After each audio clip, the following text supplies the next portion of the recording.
ঈশ্বরের বাক্য জিরেমীয় ৫:৩১ বলে, ভাববাদীগণ মিথ্যা ভাববাণী বলে, আর যাজকগণ তাহাদের বংশবর্তী হইয়া কর্তৃত্ব করে, আর আমার প্রজারা এই রীতি ভালোবাসে।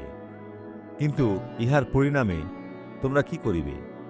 আমাদের সেই ভাববাদী ও পালকদের দরকার, যারা ঈশ্বরের বাক্যকে গুরুত্ব সহ নেবে। যদি আমরা মনে করি যে ঈশ্বরের চাবুক আঘাত করবে, কারণ ঈশ্বরের বাক্য আমাদের সংশোধন করার জন্য, তিনি আমাদের উন্নত করতে চান। তিনি চান আপনি তার ইচ্ছা পালনে দৃঢ় হন। সেখানে লোকেরা রয়েছে যারা বলে ঈশ্বর ছোট বিষয়ে ধ্যান দেন না। সেটা একটা মিথ্যা। ছোট কোনো অক্ষরও বা নিয়মের থেকে কোনো দাড়ি কমাও বাদ যাবে না। যে ব্যক্তি আশীর্বাদ পেয়েছে তাকে দেখুন।